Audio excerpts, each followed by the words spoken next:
Sisters, yes, allow me, I'll use mostly brothers and sisters, maybe instead of ladies and gentlemen. So my name is Father John Bosco Sserumaga, like introduced. I serve at Radio Maria, Uganda, just in Mutungo, Bina. Any other thing you want to know about me? 6 years in the priesthood. 6 years in the priesthood. And I'm a priest of Kampala Archdiocese. I'm glad to be here to share with you the faith. And today, talking about the veneration of images. The veneration of images. On the internet, there is so much we can learn. But also there is so much that can criticize us.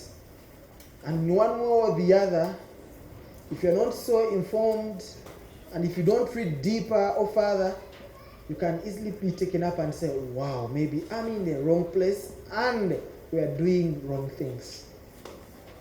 When you talk about the veneration of images, I came across an article, and this article is about doctrinal matters, Catholicism. That is the topic. And it was written by somebody called Moises Pinedo.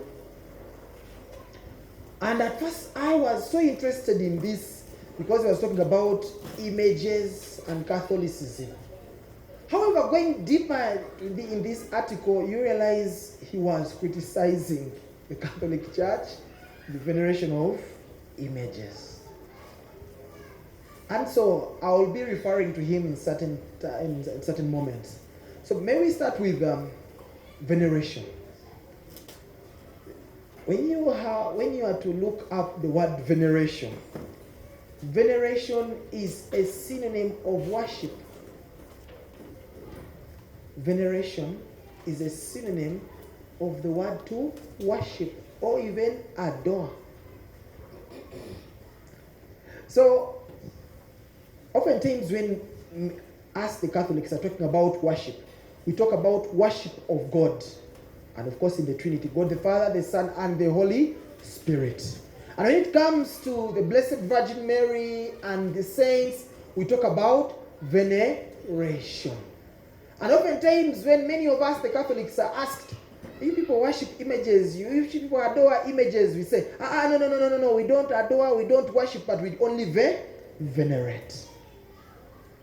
However, to look up the word veneration, it is the other word of adoration. It is the other word of worship.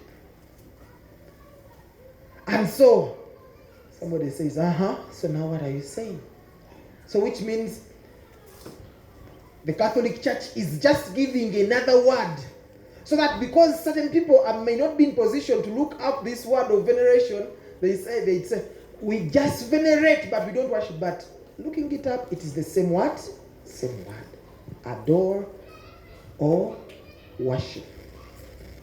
So, of course, the dictionary gives different meanings of worship, like a feeling or expression of reverence and adoration for a deity. And it is the same word for veneration, coming from the Latin venerare, it is to adore or revere. The other definition of maybe adoration and adoration, worship, is to honor, idolize. In one way or the other, they are the same. It is, when you say synonym, it's the same meaning. However, the word worship also, especially for the British, they use it for, I think maybe for those who are doing law, the people who are they the judges, right? They are called her worship or his what? His worship. That is also, it is also used in that same way. However, in the Catholic Church, when you talk about worship, there are levels of worship. And that is where many of those who are not Catholics many of those who don't take time to understand what we believe stop. They just stop at that veneration.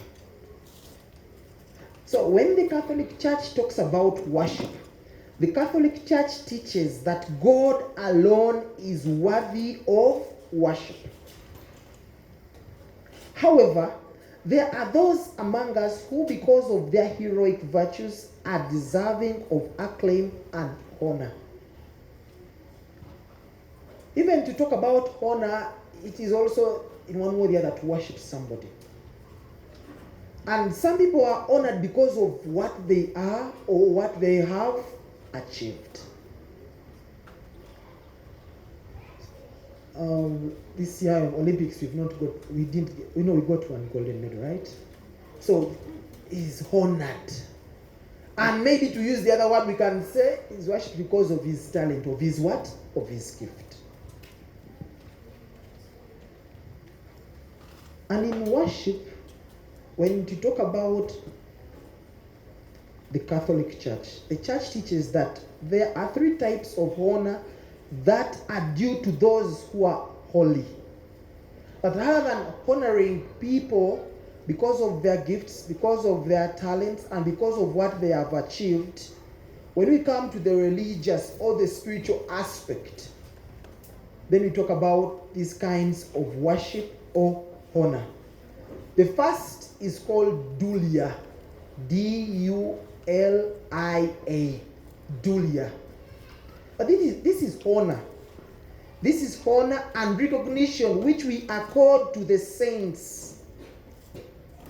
Perhaps they died as martyrs rather than denied God, or they worked great miracles, since their friendship with God meant that He granted their prayers for healing or restoration, or they are simply those great people who lived their faith.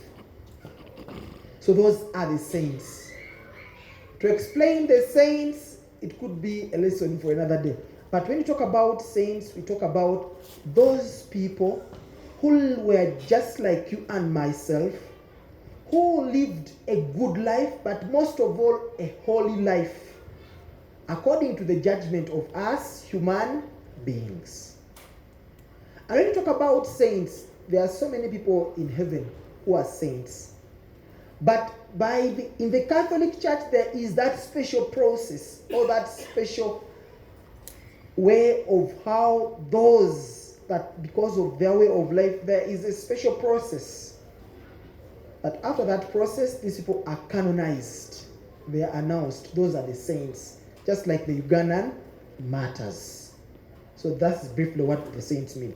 So these are also honored in the Catholic Church. And why are they honored? They are honored because of their virtuous life and because they witness to God. As simple as that.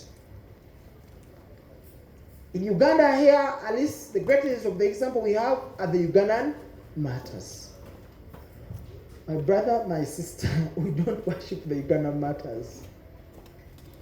We can say we revere them, we honor them, we venerate them, or even use that word because maybe English is so limited, but they are not gods. Right? They are not gods. So that is dulia. Those are the saints. The way we honor them, we venerate them, or we, in one way or the other, they have a special position in our hearts and in our faith. Then we talk about the other level of worship or honor or veneration is hyperdulia. So dulia, the example is like when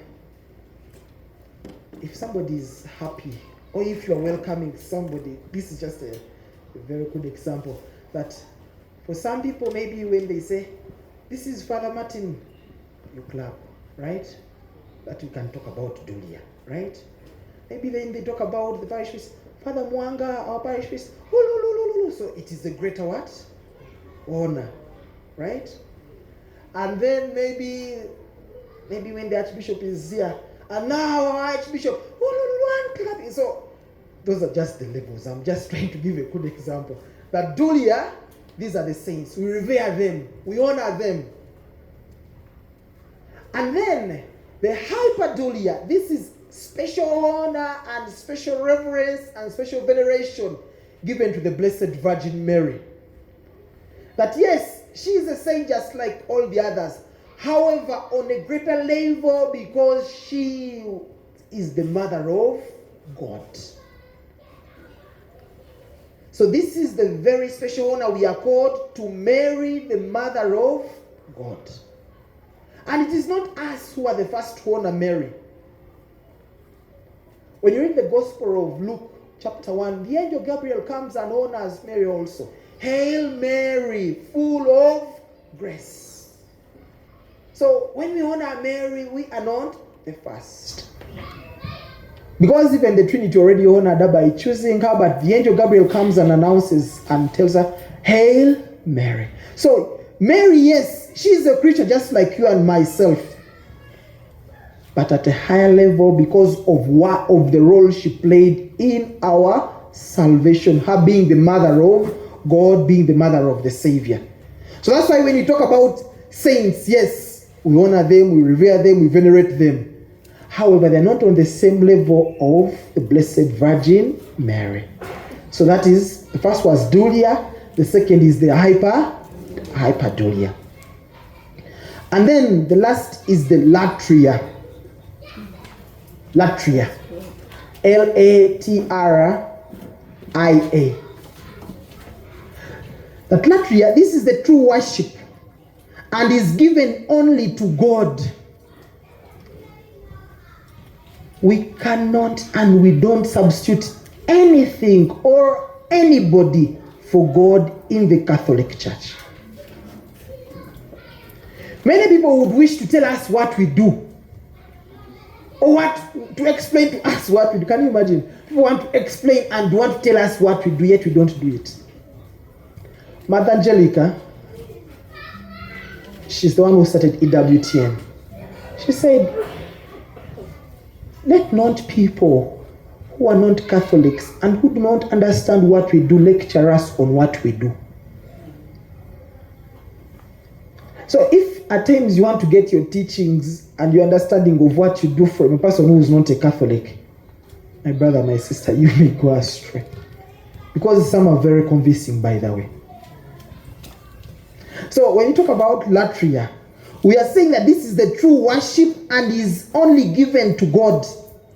St. Thomas Aquinas, the doctor of the church, writing in his Summa Theologica, explained that in more technical terms used by the tradition to draw this important distinction, devotion to Mary belongs to the veneration of dulia, of hyperdulia, or the homage and honor owed to the saints, both angelic and human in heaven and not latria, or the adoration and worship that can only be given to the triune God and the Son incarnate. So this latria, this worship, this true and the worship in its fullness is only given to God, the triune God, God the Father, God the Son, and God the Holy Spirit. And even when we stop there, but we are going to go deeper. That worship is only given to God. And these others, Mary and the saints, are honored in a special way because of what they are. Just like we in Uganda, just like in the political realms, we also have heroes, we have, there are people we honor because of what they are to the country, right? And maybe for some of your institutions, you also have people you honor because of what they are to your institutions. That's how the church also is. So that is worship. The questions will come at the end, right? So that is basically worship.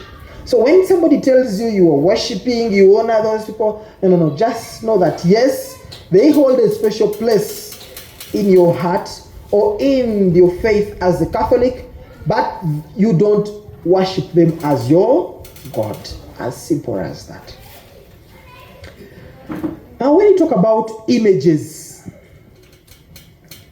oftentimes what others will always say, they will not say that we even worship images, but we worship idols. Worship idols.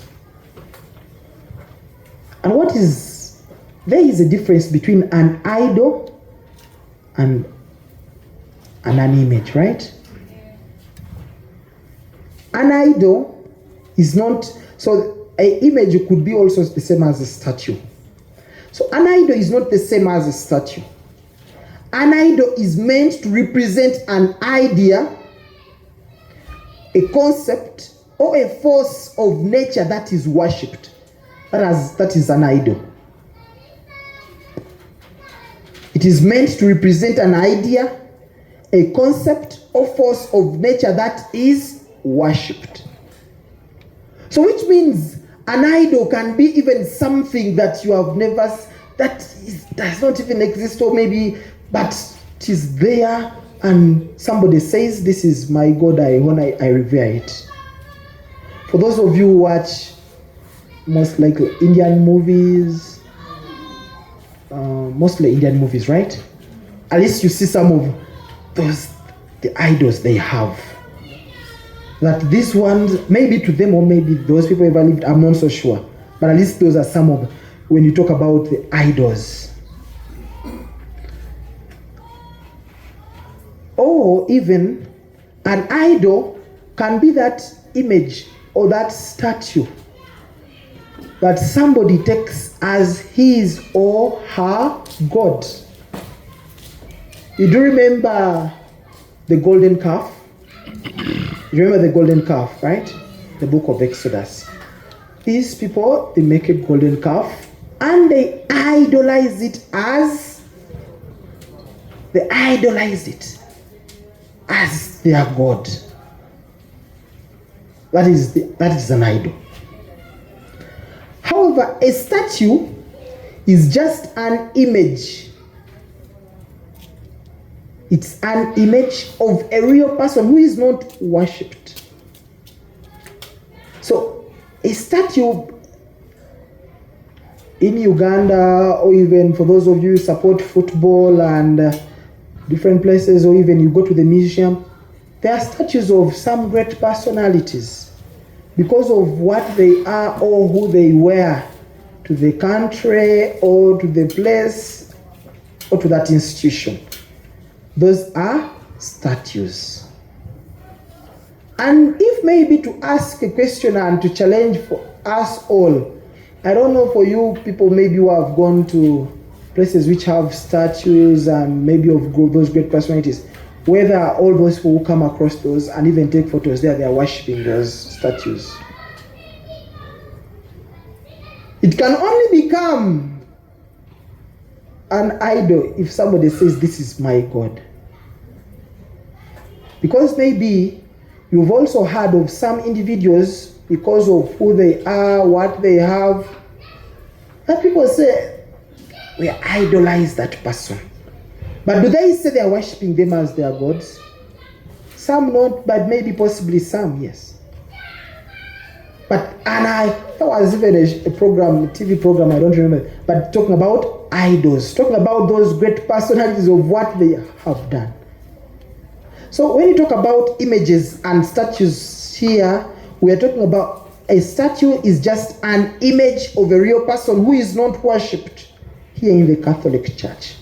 So that's why we have images and statues of the Blessed Virgin Mary and the angels and the saints. And of the Trinity, we only have the image of Jesus Christ, because he was human. Have you ever seen an image of God the Father? Huh? Have you ever seen it anywhere?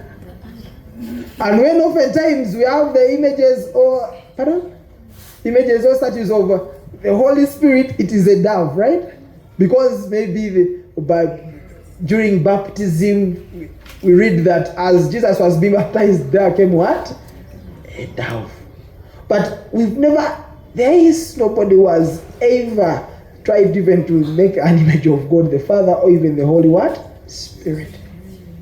Because an image is just a picture or just reminding of a real person. And those are the images that we have in the Catholic Church and we hold dear.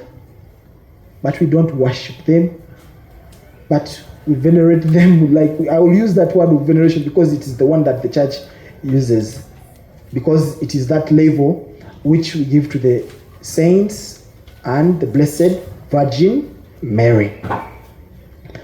When you read Psalms 115, verses 4 to 8, it says, their idols are silver and gold, the work of men's hands. They have mouths, but they do not speak. Eyes they have, but they do not see. They have ears, but they do not hear. Noses they have, but they do not smell. They have hands, but they do not handle. Feet they have, but do not walk. Nor do they mutter through their throat. Those who make them are like them. So is everyone who trusts in them. Those are the idols. In the Catholic Church, we've had great artists who have tried to paint images of those great personalities that we have shared because they once lived. Or maybe they have been experienced in one way or the other.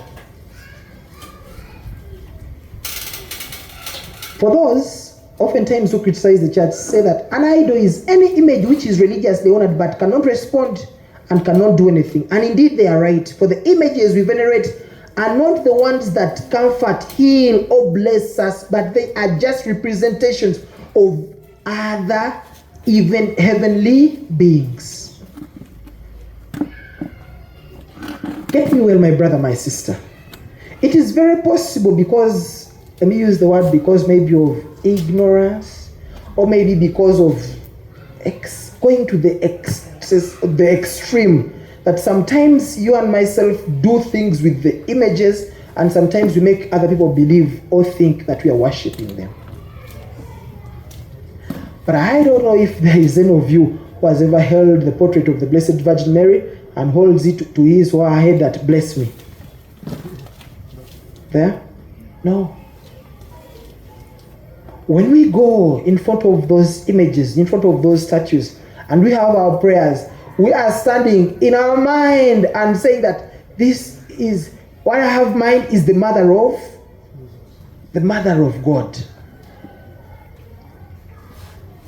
Because there are so many kinds of statues, some Mother of Kibeho, Our Lady of Fatima, Lourdes, and what. Somebody could ask now, who is Mary? But all those images are just depictions of the way this one person appeared in those different places and areas. While we were deacons, there is a deacon from a certain diocese came with an alb. An alb is that white garment, kanzu, that we put on top of this. So oftentimes there are images maybe of the Blessed Virgin Mary or Divine Mercy or one of the saints that somebody really admires. So the image of the Blessed Virgin Mary on this deacon's alb was, let me use the word, a little funny. And people made the joke of me that, hey, who is that Mary? Is she the one of your diocese? You know? But should we say Mary is different? Huh? Should we say she's different? No. But that the image of the way she has appeared, that's what. But all of us in mind, we have one thing, that Mary, the mother of God. As simple as that. Mary, the mother of God. So when we talk about the veneration, in this article, the author of this article, in one way or the other, oftentimes could bring discussions or arguments of what the Catholics say, and then in one way or the other, he could put down his premises in one way or the other to counter. So I will be using some of these. So it says the argument for the Catholics say that God commanded images to be made. When we read Exodus When you read Exodus in chapter 20, verses 5, the commandments, it says you should never make images or even what? Idols in what that look like me, and worship them and revere them. However, when you read Exodus chapter 25, verses 18 to 21, the Ark of the Covenant.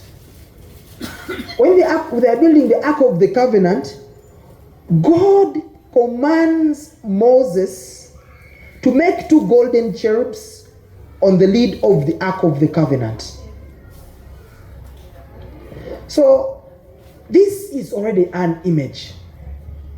And who is saying that image to be made? It is God. However, the author discusses and says, God commanded that the cherubs be made not as objects of veneration or worship. The cherubs were to sit on the lid of the Ark of the Covenant, but they were no more special than the other objects or furnishings of the tabernacle. Each object in the tabernacle had special significance and purpose, but none was an object of worship. And that is also what we take. That these, the cherubs, the seraphim, it is seraphim and cherubim, we don't worship them. When God told Moses to make them at the Ark of the Covenant, he was not at any moment, at any time telling them to worship them, but he told them to make them. So if we have images of Mary and Joseph and Angel Michael, Angel Gabriel, we have made them. But like the Israelites, we are also not worshipping them. Because angels are heavenly beings, right? And they hold a special position in our salvation. So, the gentleman continues and says that the nature and purpose of the Old Testament should be considered. That the writer of Hebrews tells us that the first covenant had an earthly sanctuary. Hebrews 9 chapter 1. The tabernacle and its furnishings were models or patterns of the greater and more perfect tabernacle, not made with hands, of which Christ is the high priest. The tabernacle and its contents were figures and shadows of heavenly things and of a new covenant. Now we, having boldness to enter the holiest, having a high priest, that is Jesus, over the house of God, are admonished to leave behind the oldness of the later and accept the heavenly conditions of the new covenant established by Christ. So the discussion of the gentleman was just like trying to say that now we no longer need those images because Jesus Christ is the high priest. That we don't need images, we don't need, but at least what are we using the images? What are we using those statues?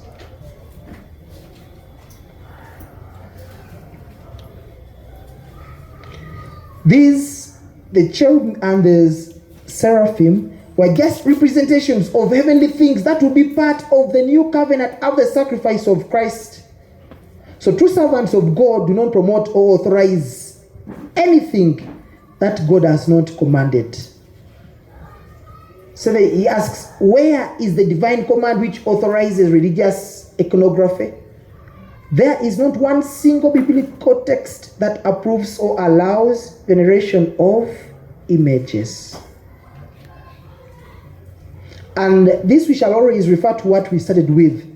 But when you talk about the veneration, when you talk about the honor, a list of the images of the saints, it is the third degree, which is the dulia, Fadulia, and the latria, which is for God. So for the images, just so that it's just clear that they have a certain level where they stop. And even the Blessed Mother has a certain level where she stops. And then God is the only one worship. The one and true God. However, when you talk about images, that the same God who says don't make images, don't worship idols, or is the same one that in Numbers chapter 21 verses 9, he invites them to make the serpent. Was it the bronze serpent? Yes, the bronze serpent. And for each and every one of us, at least if we read our scripture as well. If you remember, if you read your scripture as well, for all those who had been bitten by the snakes, we are told that they had to look at that bronze serpent. It was not just a matter of being there. No. They had to look at that bronze serpent. Should we say the same God who refused idol worship and is the same one telling them to worship the serpent?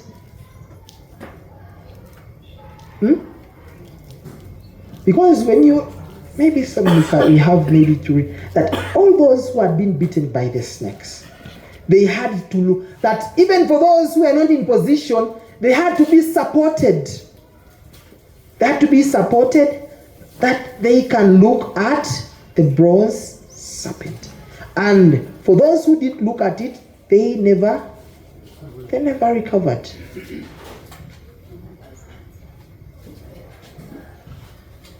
Numbers 21. Numbers chapter 21.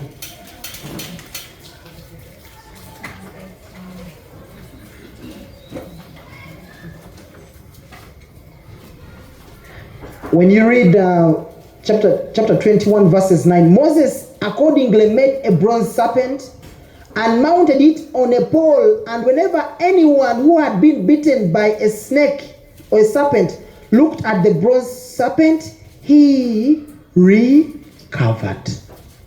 The same Moses who gives the commandments, or who brings the commandments to the people, is the same one by the command of the same person making the bronze serpent. So, was this an idol? Was this serpent their God now? It was not. Pardon?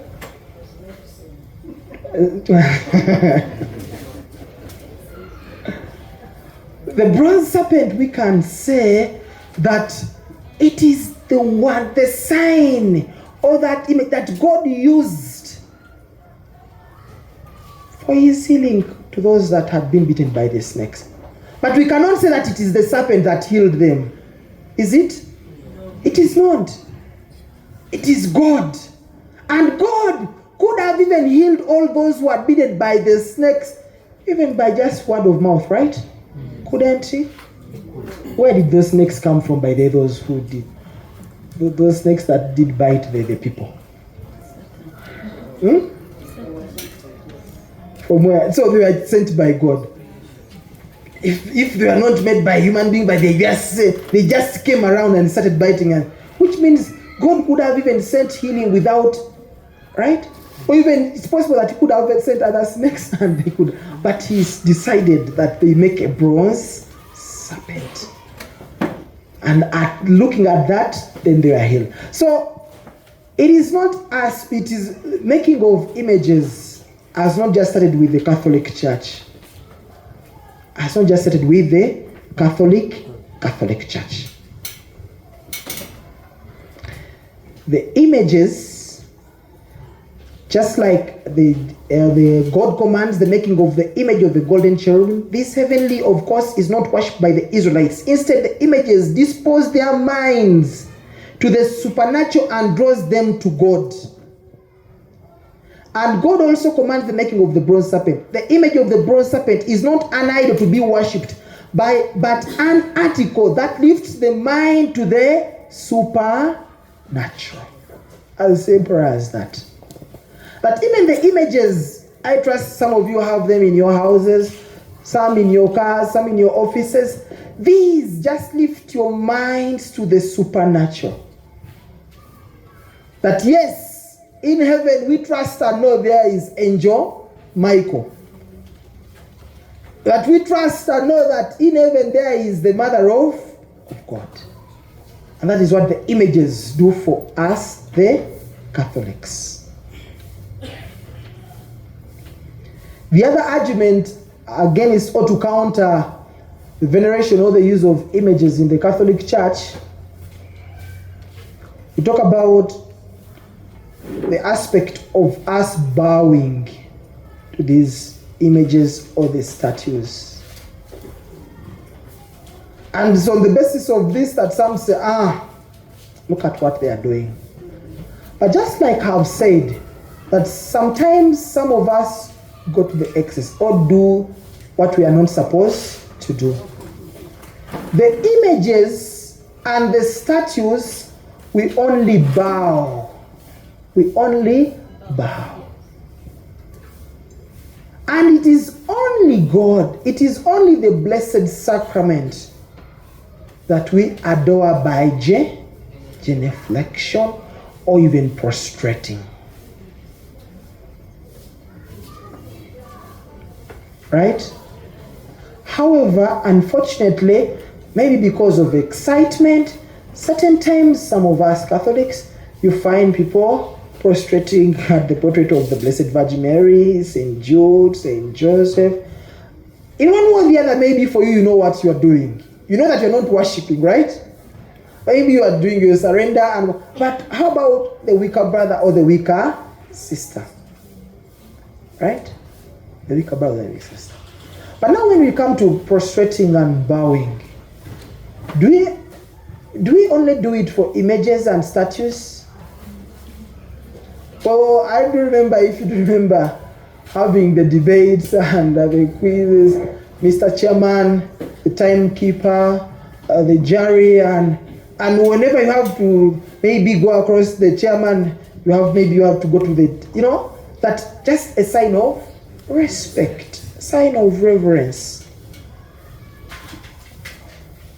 For some of you who work maybe in the judicial or you have been to courts of law, when the judge enters, all people stand. All rise, whether you are, you rise. When one of the lawyers come to bring a submission, maybe was your majesty, how do you call it? Your worship, your lordship, and that. So should we say lawyers, counsels, or advocates worship the judges? Huh? So for us also, but also sometimes maybe when you see somebody say, hey, Sebo, I've seen you, hello. So this is just honor, right? Respect. So these images, they are respected because of what they represent. Because of what they represent. I had wished to come with an image of maybe of your parish priest, and just to show that if I could get your image of the parish priest, Father Mwanga, and in front of you he has this man, I tell you to say, that is disrespectful. Right? But I've not even touched Father, but just his what? His image. So, us bowing to the images and the statues, we are not worshipping them. And we are not the first also. We are not the first. When you read Joshua, the book of Joshua, chapter 7, verses 6. If we could have another microphone, and maybe I'll read so that to save time. Joshua chapter 7, verses 6.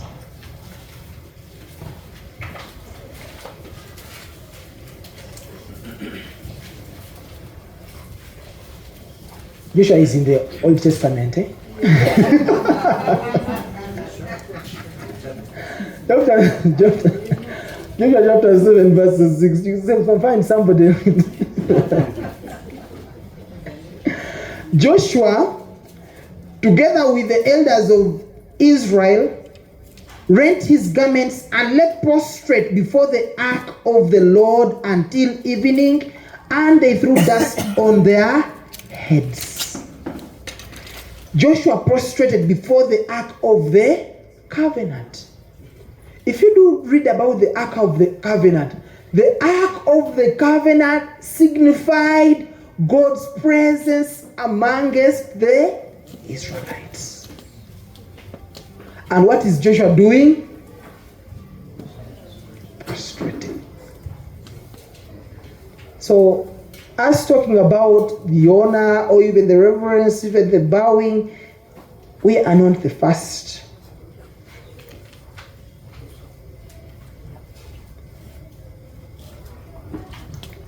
However, to counter what the Catholic Church does, there is a discussion that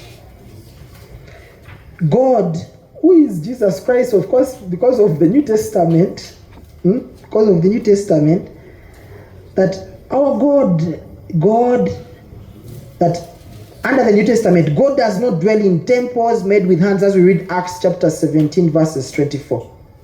So if God does not dwell in temples made with human hands, would he dwell in images made with human hands? So he continues and says that it is essential to consider the context of Joshua 7, verse 6. That although some Catholics argue that Joshua and the elders of Israel bowed down to honor and venerate the image of the cherubs and that were on the ark, the context reveals completely different facts. Verse 6 informs that Joshua tore his clothes, and he and the elders of the temple put dust on their heads. Tearing one's garment and covering one's head with dust or ashes were signs of great sorrow or penitence. So they were never signs of worship. In a certain way, it is certain that Joshua and the elders of Israel did not have the faintest intention of giving honor or worshipping the Ark of the Covenant or the cherubs on it. And this is what we also do. And we don't honor those images. No, we don't worship them as the way we worship what? God. But we do maybe actions of reverence and honor. Acts of reverence and honor. I trust maybe for some of you, sometimes when you are in a rush, when you are passing, maybe you are driving, you know that your tabernacle is in the middle, right? I don't know whether you make the sign of the cross while driving past it. Because what is the difference? You being outside and being inside. It is still the tabernacle, isn't it? Right? Sserumaga Cathedral, how did I learn that? Sserumaga Cathedral, the tabernacle is just that straight, direct with the statue of the Blessed Virgin Mary. And one of the priests I worked with, whenever we were passing there, he could make the sign of the what?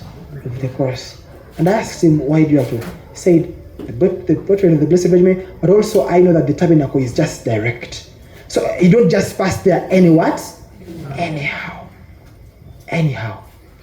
So even Joshua prostrating in front of the Ark of the Covenant, he knew that this had been given and had been commanded by God to be put in their midst, to remind them that God was in their what? Midst. Should we say God was in that furniture or what? Should we say what? You know what the contents of the Ark of the Covenant? The two tablets of the Ten Commandments and the manna, yes, the bread, and then that's why I was saying that they say Catholics don't read the Bible, but maybe for you read, right? So the contents of the Ark of the Covenant, were just the bread, the manna, the stick of Aaron, and the two stones of the tablets of the what? The commandments. And these items, these objects are the ones that were signifying the presence of God in the midst of the Israelites. But should we say they were worshipping this at God? No. But whenever the ark was there, they would respect it. They would respect it. They would honor it because of what they had in mind. Because of what they had in what? In mind.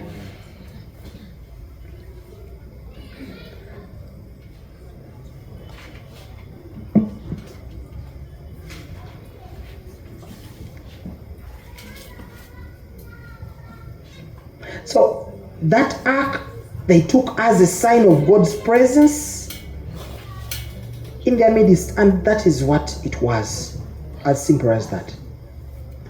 But when you talk about also the bowing or the respect that we give to the saints, we give to the Blessed Virgin Mary, or even the statues or the images, this also we see that in the Old Testament there was a special respect given to the prophets. Special respect given to the prophets. So one of the discussions to counter what the Catholic Church does, when you read the second book of Kings, chapter 4, verses 27. Second book of Kings, chapter 4, verses 27. This was a long story. It's about the Shunammite woman. This Shunammite woman, she oftentimes cared for the prophet. Whenever the prophet Elisha, some call him Elisha, some Elisha. So this Shunammite woman, she oftentimes cared for the prophet Elisha. And one time the prophet Elisha asks his servant that, what do you think that woman needs? What do you think that woman wants? What something can we do for her? And then this servant of the prophet Elisha said that she's a good woman, she's so kind, she's so devout, but she has no child. And what did the prophet Elisha tell this woman? Next year, by the time we come back next year, you will have a child. And this woman laughs it off. But what happens? It really happened. She had a child. But after some time, this child growing up, this child was sick for a few moments and the child dies. This child had, please read your Bible. There are so many interesting stories in the Bible, but try. So they were in the garden and this young man says, I'm not feeling well. And this young man passes on.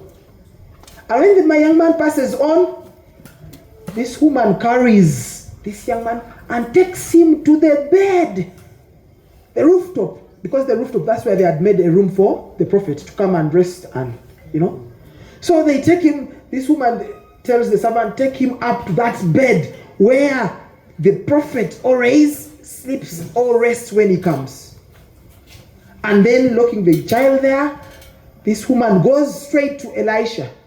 As he was going straight to Elisha, then the servant of Elisha says, what do you want? Tell me and I will read. The woman just passes and says, I want Elisha, I don't want you. I don't want middlemen. When she reaches Elisha, she goes down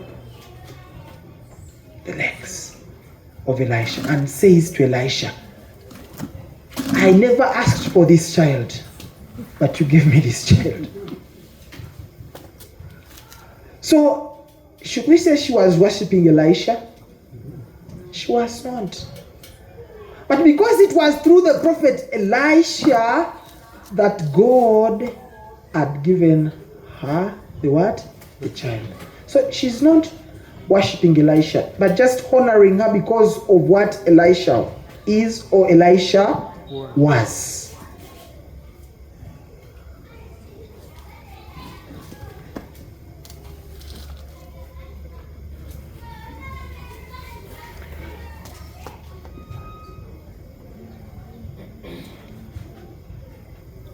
The other aspect we talk about is oftentimes we have had processions of the Blessed Virgin Mary. At Radio Maria, we've had also the procession of Divine Mercy. One time, I think it was last year, we had a procession of the Divine Mercy. We had it at night around 8. So we have a very, very big image of the Divine Mercy, and it has some lights on it. So it was put on a car and we are taking it around Mutungo Bina after the Mass. So as we are going, of course, singing, reciting the Divine Mercy Chaplet, maybe some of you have also watched it in Poland. They usually have those processions in Poland. Fatima of the Blessed Virgin Mary and it. So having that going, of course, around, of course, so many people were over their fences looking at us. Some were by their shops, some were just. So I had one of them said, akati Yesu amutasobola na kutambula mwaba mutambuza.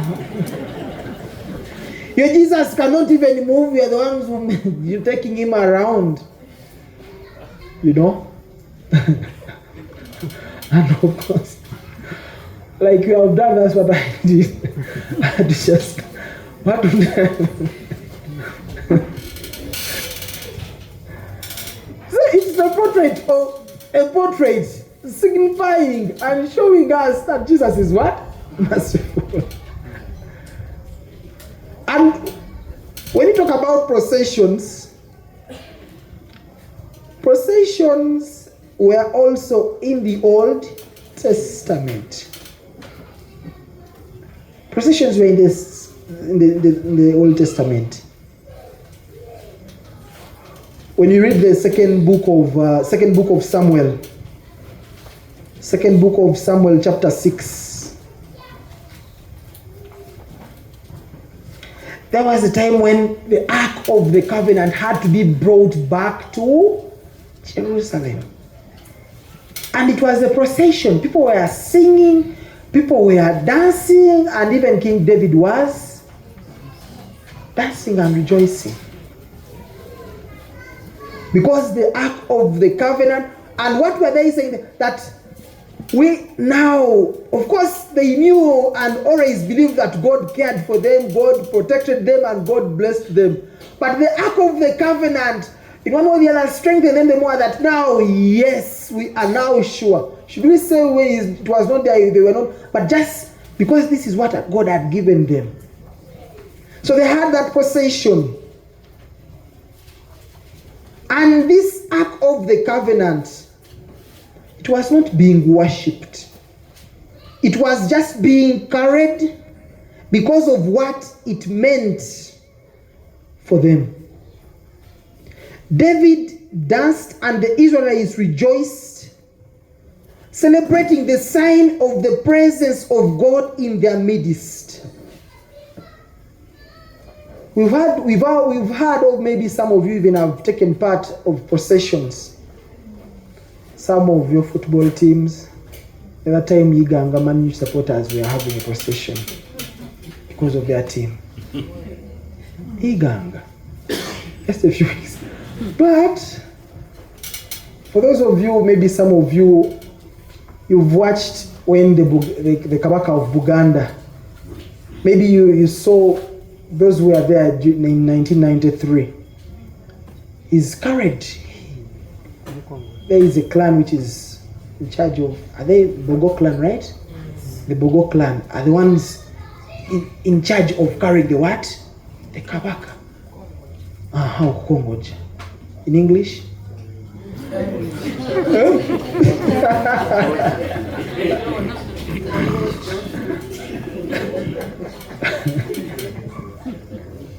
And carried on the shoulders, and they have the procession to where he is supposed to what?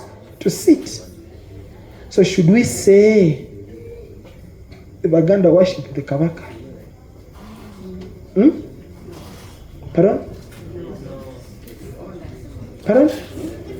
It's honor. It's respect. A special reverence. But we cannot say that is the reverence we give God. But they give it to the Kabaka. How about political rallies? Haven't you seen some political candidates being carried? People even laying down their clothes. In some places there was an image of a certain candidate, and almost every after an hour there is somebody cleaning, somebody cleaning or dusting that image. So should we assume that those people are worshipping that person? If we are to use the word worship literally, we can say they worship him because of who he is to them, and maybe to their political what? Affiliations. But he's not the level of God. It's not the level of God. So in the Catholic Church, brothers and sisters, when we have those processions, we are honoring and revering these characters because of what they are in our what? In our faith. But just like then, David and the Israelites carried the Ark of the Covenant. The Ark of the Covenant. And like I've said, just because of time we may not read, but even before that, just to show us that this Ark of the Covenant, though we cannot say they were worshipping it as God, but it held a certain position, and it had to be honored in a special way because not everybody could touch it. Not everybody could touch it. You remember, while it was being brought back, there are those who tried to, because it was like tipping, and some volunteered to touch it so that it, and what happened? They died immediately. Should we say they touched God? Huh? Should we say they touched God? Does any of us just touch the Kabaka or the president? These days our president even wears the mask and you're the other side. Hello. So because of the certain position, because of who they are, right? The Ark of the Covenant, it was not their God. It was just that what God told them to do to signify his presence in their midst. But though it was that, it held a special position in their life and in their faith that not anybody could what? Could touch it. Could touch it. When you come to the New Testament, when you talk about images, when you read the Gospel of Mark chapter 12, so we are in the New Testament, those who have your Bibles. Mark chapter 12. Mark is after Matthew.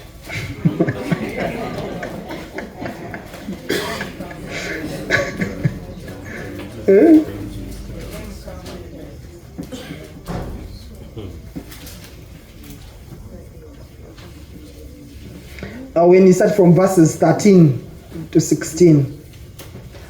Mark 12 verses 13 to 16. He told them, bring what? Bring a coin. Bring a what? A coin. And he asked them, whose image is on that what? Coin. On that coin. And they told him, Caesar's.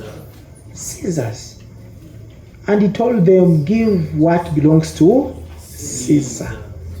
So should we say the coin was Caesar? Huh? Was the coin Caesar?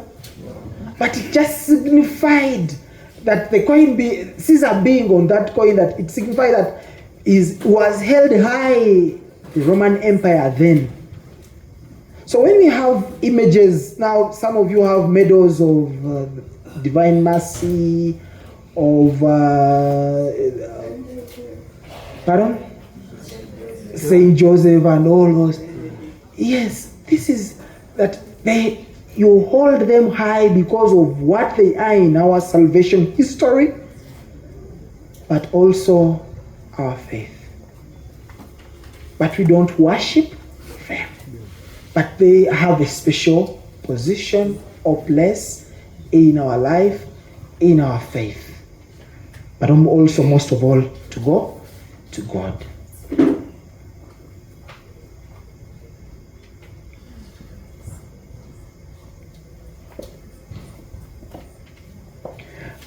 When we go further, When you read the first book of Kings,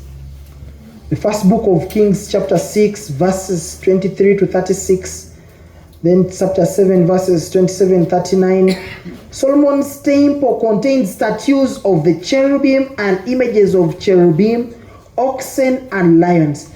God did not condemn these images that they were used in what? In worship.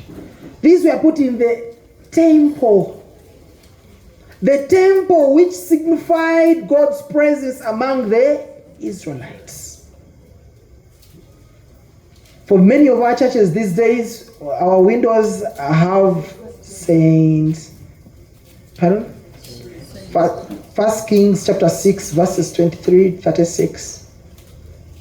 Talking First Kings chapter 6, verses 23, 36. We're talking about what was in the Jerusalem temple, the temple that Solomon built.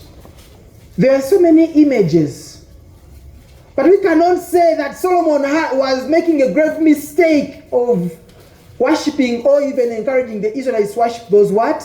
Images.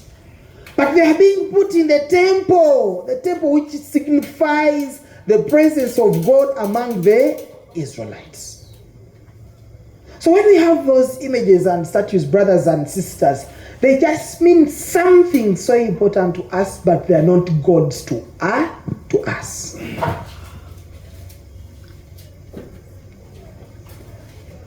And when you read the second book of Kings, chapter 18, that these people, just like many of you, know the position or the place of images and statues.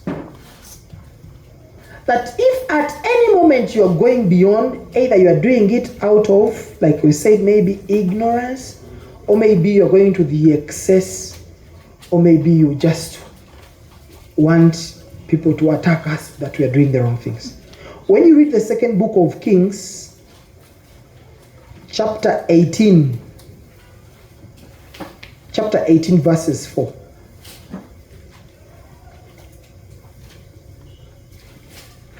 Chapter 18, verses 4. There was this king, King Hezekiah.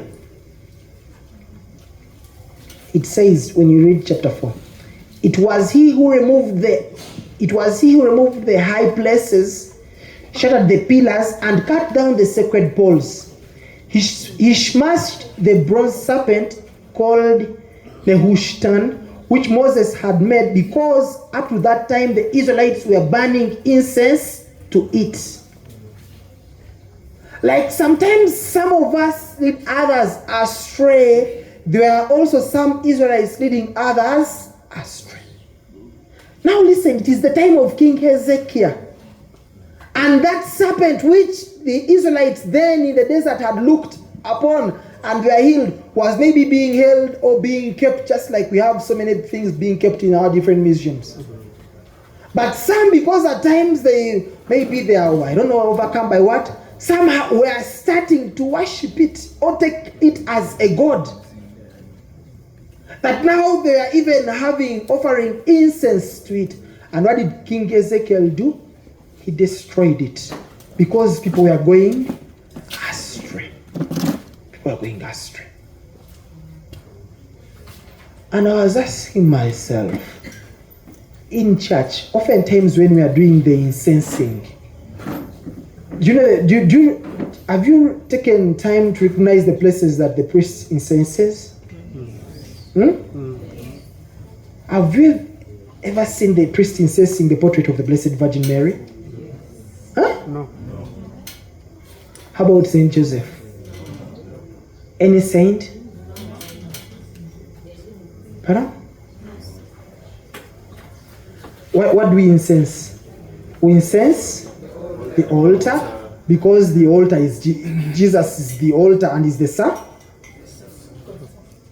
is the altar and is the sacrifice. We also incense the crucifix. Isn't it so? Then, during the times of Easter, we incense the Easter candle. You know that the Easter candle signifies Christ, the light of the of the world. During Christmas times, we incense the crib, the corral, which other? The manger, right? That there are all those giving that Jesus or God, right? But we don't incense the Blessed Virgin Mary or Saint Joseph. So this is what Ezekiel was doing. So that's why I'm saying that for us all, at times, we also have to be careful of what we do when we are revering those images and statues of the saints and the Blessed Virgin Mary. So, 2 Kings chapter 18 verses 4, it shows us that the command prohibiting the use of graven images deals exclusively with the false worship of those images. When you read the first book of Chronicles, chapter 28, from verses 18 to 19. Chapter 28, 18 to 19.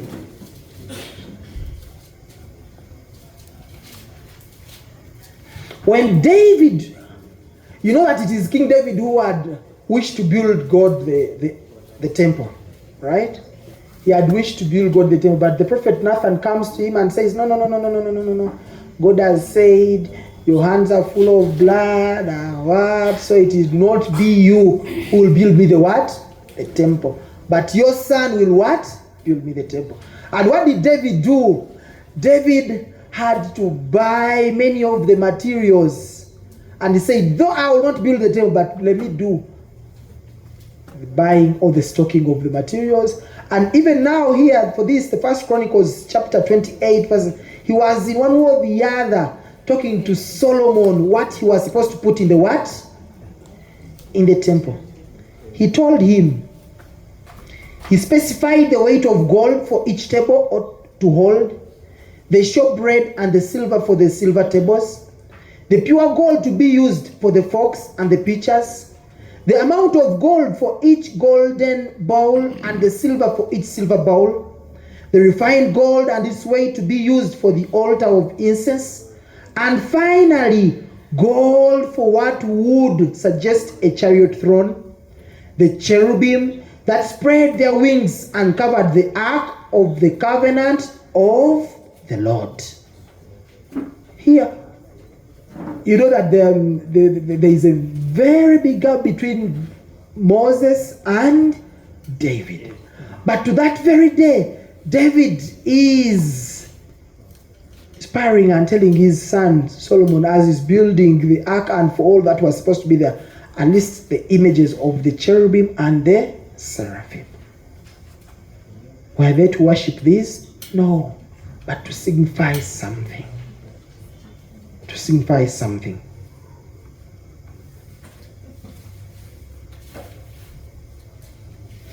When you read the book of the prophet Ezekiel, chapter 41, verses 15, Ezekiel describes graven images in the temple consisting of carved likeness of cherubim, and these are similar to the images of the angels and saints in many Catholic churches.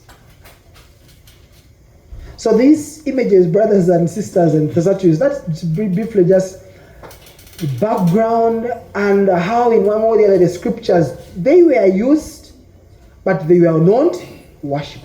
They never at any time took the place of God. The images and statues also we have, and they never take the position of God in our lives, but also in our worship of the Catholic Church. Images and statues, they assist us in worship. That is why they are referred to as windows to heaven, since they help us to focus on the divine things. While they still contain material aspects like paint and color, through them we are taught not to reject our physical life, but instead to transform it, as was done by the holy people represented by those images. So it is important to know that the images themselves are only venerated and not worshipped. So we only worship God in the Holy Trinity. Worship God in the Holy Trinity.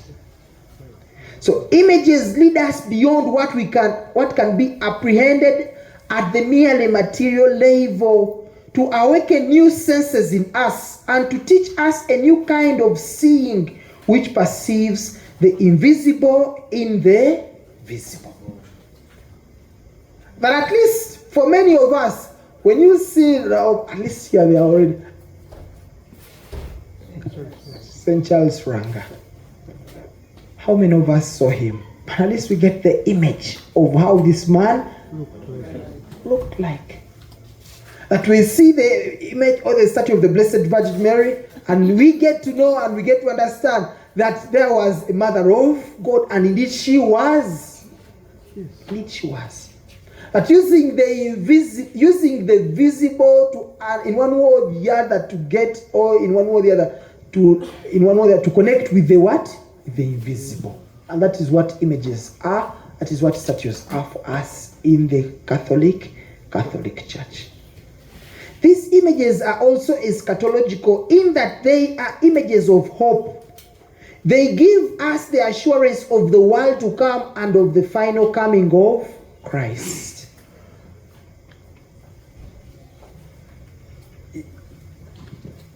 One of the greatest artists in the world, or Michelangelo. Some call it Michelangelo or Michelangelo. Some of you maybe have been to Rome, and there is what is called the Sistine Chapel. And this Sistine Chapel has images of angels. While we are growing, you could see images of angels, and you say, now, those angels, are angels only young people? Are they boys? Are they girls? But just somebody just painting for you to just know that they are those what? Those special beings. Right? Special beings. Just of recent, for those of you who watched Olympics, and maybe some of you who follow up social media and other Catholic blogs, they are criticizing the French because of, in one way or the other, mimicking the what? The Last Supper. And asking ourselves, the image or that portrait of the Last Supper, were there cameramen who took that photo? Jesus at the Last Supper? Huh? Was there anybody who ever took, and now Jesus sit like this? John, try to bend a little. Peter, get, hey. Matthew, smile. Was there anybody who took that photo? Huh? Nobody took that photo. But through the imagination of the artists, they paint for us that image of the Last what? Supper. And reading at least some of the blogs I follow, it were not only the Catholics criticizing, but the Christian world, even all others who don't believe or even revere or talk about images. But at least many of them were also criticizing, how can, but this was just an imagination of somebody who in one way paints for us that image of the Last Supper, signifying for us the greatest of the two sacraments, the Holy Eucharist and the Holy Orders. So that's what images do. That is what images do. The visible pointing us to the invisible. And also giving us hope of the eschatological. The eschatological just meaning in the other life. That when you read the book of Isaiah, I'm not so sure of the chapter, but oftentimes read during the times of Advent, it talks about that banquet where they will be eating, drinking wine and all, making merry. That is what, even when we talk about the Eucharist, some of the things that the Eucharist prepares us for the eternal banquet. That the Eucharist we partake of now, is preparing us for the eternal banquet. So now if you read the eternal banquet, what images do you get to say? Was it like, will it be like the Last Supper? Will Jesus be so pointing us to the what? To the eschatology, giving us hope of what is to come. That is what images do for us. That is what the statues do for us in the Catholic Church. And that's why you find that for some in the dining rooms or that they have it there. They have it there. And as I conclude,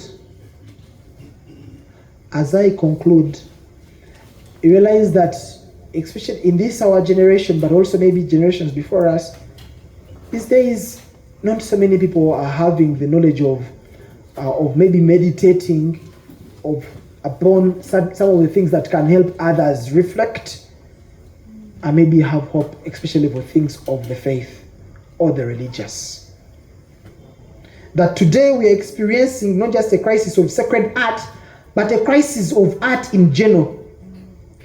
Due to the decrease in faith, or what many people see as spiritual blindness, the church and the world is facing a crisis of unprecedented proportions.